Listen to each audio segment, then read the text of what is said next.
Hi అండి, welcome to our channel Gayatri simple kitchen. క్రిస్పీగా పెసరట్టుని ఎలా తయారు చేసుకోవాలో చూసేద్దాం. ఒక బౌల్ తీసుకొని అందులోకి 1 కప్పు దాకా పెసర్లని వేసుకోండి. అలాగే పావు కప్పు దాకా బియ్యాన్ని వేసుకోండి. బియ్యాన్ని వేసుకుంటే క్రిస్పీగా వస్తాయి.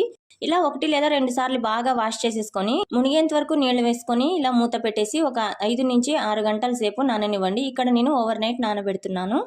6 గంటల తర్వాత మూత తీసి ఇదిగోండి బాగా నానిపోయి ఉన్నాయి మనకి పెసర్లు అనేవి. ఇప్పుడు ఒక మిక్సీ జార్ తీసుకొని అందులోకి కొద్దిగా ఈ పెసర్లని వేసుకొని ఇందులోకి 1 టీ స్పూన్ దాకా జీలకర్ర, ఒక 2 ఇంచులంతా అల్లం ముక్కలు, అలాగే ఒక 2 పచ్చిమిర్చిని తుంచి యాడ్ చేసుకోండి. అలాగే రుచికి సరిపడా ఉప్పును కూడా వేసేసుకొని ఇలా బాగా మెత్తగా గ్రైండ్ చేసుకోండి. వీడియోలో చూపిస్తున్నట్టుగా ఇలా గ్రైండ్ చేసుకొని ఒక బౌల్లోకి ట్రాన్స్ఫర్ చేసేసుకోండి. ఇలాగే మిగతా పెసర్లను కూడా మిక్సీ పట్టేసుకొని ఇలా బౌల్లోకి వేసేసుకోండి.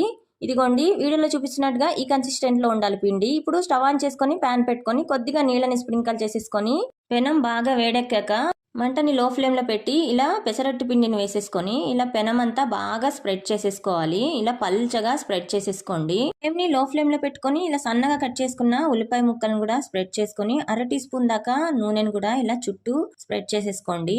పెసరట్టు బాగా ఎర్రగా కాలాక తీసేసుకోవడమే. ఇదిగోండి ఇలా రోల్ చేస్తూ తీసేసుకోండి. అంతేనండి, క్రిస్పీగా పెసరట్టు అనేది మనకి ఇక్కడ తయారైపోయింది. ఈ పల్లి పచ్చడి రెసిపీ మన యూట్యూబ్ ఛానల్ షార్ట్స్ లో ఉందండి, ఒకసారి చెక్ చేయండి.